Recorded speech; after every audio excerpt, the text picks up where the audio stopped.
নমস্কার বন্ধুরা, take video চ্যানেলের একটি নতুন ভিডিওতে আপনাদেরকে স্বাগত জানাই। আশা করি আপনারা সুস্থ আছেন। গল্প থেকে 12 ভোল্ট 1 অ্যাম্পিয়ার অ্যাডাপ্টার রিপেয়ার। হয়েছে কি, আজ সকালে আমি গিয়েছিলাম দোকানে মোবাইলের রিচার্জ করতে। সেখানে পাড়ার এক দাদুর সঙ্গে দেখা। দাদুর হাতে সিটি কেবিলের সেট টপ বক্স আর অ্যাডাপ্টার, কিন্তু দোকান বন্ধ। দাদু এসেছিল অ্যাডাপ্টার কিনতে। বুড়ো মানুষ অত শত বোঝে না, তাই সিটি কেবিলের সেট টপ বক্স সমেত অ্যাডাপ্টার নিয়ে এসেছিল। দোকানদার চেক করে বুঝে সুঝে দিতে পারবে। বাড়িতে আবার বাংলা সিরিয়াল দেখার বাতিক। হুকুম কোথা থেকে আনবে জানি না, কিন্তু আনতে হবে। দাদুকে এখন গঞ্জের হাটে যেতে হবে, তাই আমি ভাবলাম এই সুযোগে আমার একটা ভিডিও হয়ে যেতে পারে। তা আমি একটু চেষ্টা করতে পারি। দাদু বলল, তবে নিয়েই যাও। তবে চলুন দেখা যাক কীভাবে চেষ্টা করলাম।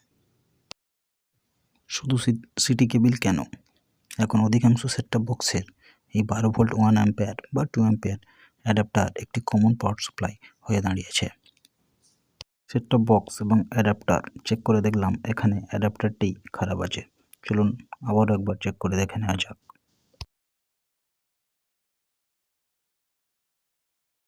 এখানে অ্যাডাপ্টারটি রিপেয়ারিং করার আগে আমাদের অ্যাডাপ্টারটিকে সাবধানে খুলে নিতে হবে। এখানে ছুরি দিয়ে আমি অ্যাডাপ্টারটিকে সাবধানে খুলে নেব, যাতে অ্যাডাপ্টারটির বডি ভেঙে না যায়, এবং তারপর সমস্ত বোর্ডটিকে একবার ভালোভাবে টেস্ট করে দেখে নেব। বাইরে থেকে কুল টেস্ট করে দেখে নেওয়া যাক। বাইরে থেকে দেখে এখানে তেমন কিছু বোঝা যাচ্ছে না, শুধু ফিউজেবল রেজিস্ট্যান্সের মাঝখানে হালকা একটু পোড়া মতো দেখতে পাওয়া যাচ্ছে। অর্থাৎ এখানে আমরা অনুমান করতে পারি ফিউজেবল রেজিস্ট্যান্সটি পুড়ে আছে। এবার এলইডি কন্টিনিউটি টেস্টার দিয়ে ভালোভাবে একবার কুল টেস্ট করে নেব সমস্ত বোর্ডটিকে।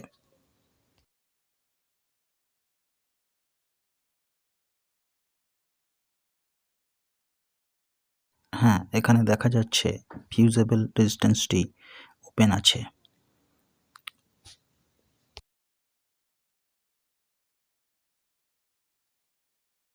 এবার ড্রাইভারটির প্রাইমারিতে থাকা দুটি কয়েল টেস্ট করে দেখব।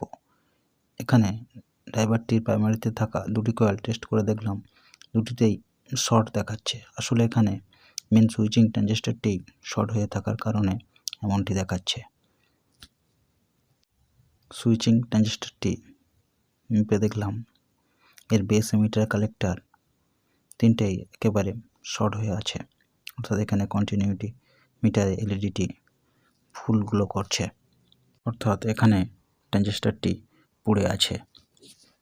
এই 12 ভোল্ট এসএমপিএস সার্কিটটিতে একটি মাত্র সুইচিং ট্রানজিস্টর ব্যবহার করা হয়েছে, এবং সার্কিটটিকে দেখেই বোঝা যাচ্ছে এটি অতটা উন্নত মানের নয়।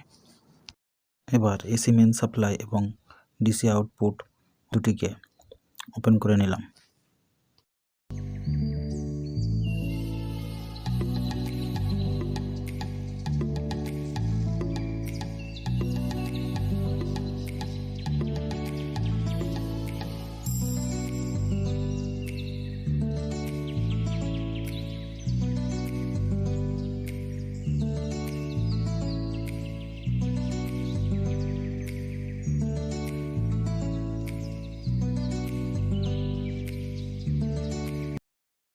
এবার খারাপ কম্পোনেন্টগুলিকে এক এক করে মেন পিসিবি থেকে খুলে নেওয়ার সময় এসছে। এগুলোকে এক এক করে খুলে ফেলতে হবে।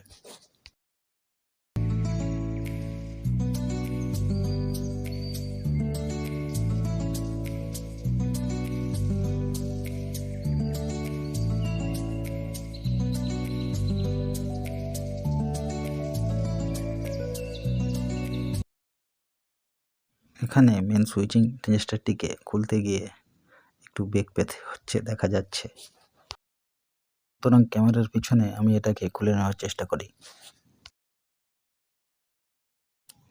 এবার আবার পিসিবির শর্টিং টেস্ট করে দেখে নেব এখানে শর্টিং দেখাচ্ছে কি না। না, এখানে আর কোনো শর্টিং দেখাচ্ছে না, অর্থাৎ মূল ট্রানজিস্টরটি এখানে শর্ট ছিল। সার্কিটের মধ্যে থাকা অন্যান্য কম্পোনেন্টগুলিকেও একবার টেস্ট করে দেখে নেওয়া যাক এগুলি ঠিকঠাক আছে কি না।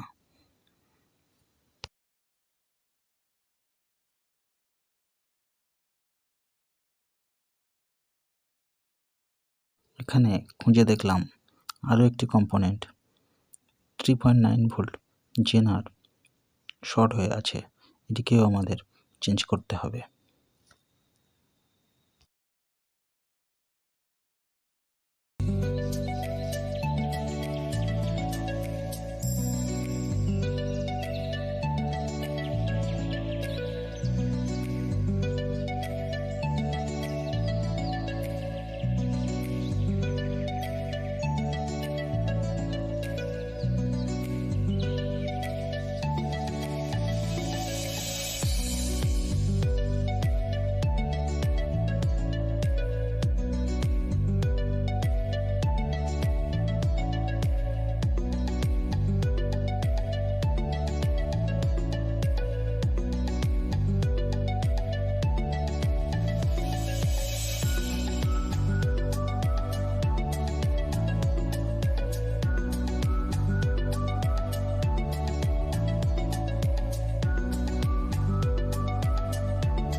এখানে এই তিনটি কম্পোনেন্ট নতুন লাগালে আমাদের এসএমপিএসটি রিপেয়ার হয়ে যাওয়ার সম্ভাবনা বেশি আছে, তো আমরা নতুন তিনটি কম্পোনেন্ট লাগিয়ে নেব। এখানে মেন সুইচিং ট্রানজিস্টরটি ব্যবহার করা হয়েছে 13007 নাম্বারের।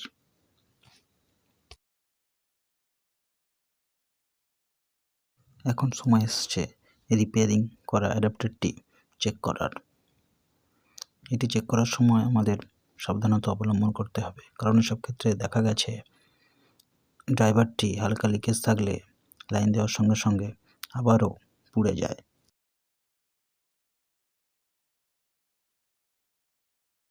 হ্যাঁ, আমরা দেখতে পাচ্ছি ডিজিটাল মাল্টিমিটারে 13 ভোল্টের কাছাকাছি শো করছে। এই ধরনের বেসগুলি অতটা অ্যাকুরেট হয় না এবং লোডে পড়লে এগুলো 12 ভোল্টের আশেপাশেই এর ভোল্টেজ আউটপুট হতে থাকে। তো দাদুর বোঝা নাতির পিঠে, এটাই তো হওয়া দরকার। আজ তবে ভিডিওটি এখানেই শেষ করলাম। ভিডিওটি ভালো লেগে থাকলে তবে লাইক করতে পারেন, শেয়ার করতে পারেন বন্ধুদের মাঝে। আর ভিডিওটির ভুল ভ্রান্তি কিছু জানার বা জানানোর থাকলে কমেন্ট করতে পারেন কমেন্ট বক্সে। আমি কমেন্টের উত্তর দিতে চেষ্টা করব। এই ধরনের তথ্যমূলক ভিডিও পেতে আমার চ্যানেলটিকে সাবস্ক্রাইব করতে ভুলবেন না। আর সবার আগে নতুন ভিডিওর নোটিফিকেশান পেতে পাশে থাকা বেল আইকনটি অন করে রাখুন। এতক্ষণ ধরে ভিডিওটি দেখার জন্য অসংখ্য ধন্যবাদ। ভালো থাকুন, সুস্থ থাকুন আর চারপাশের পরিবেশকে সুস্থ রাখার চেষ্টা করুন। নমস্কার।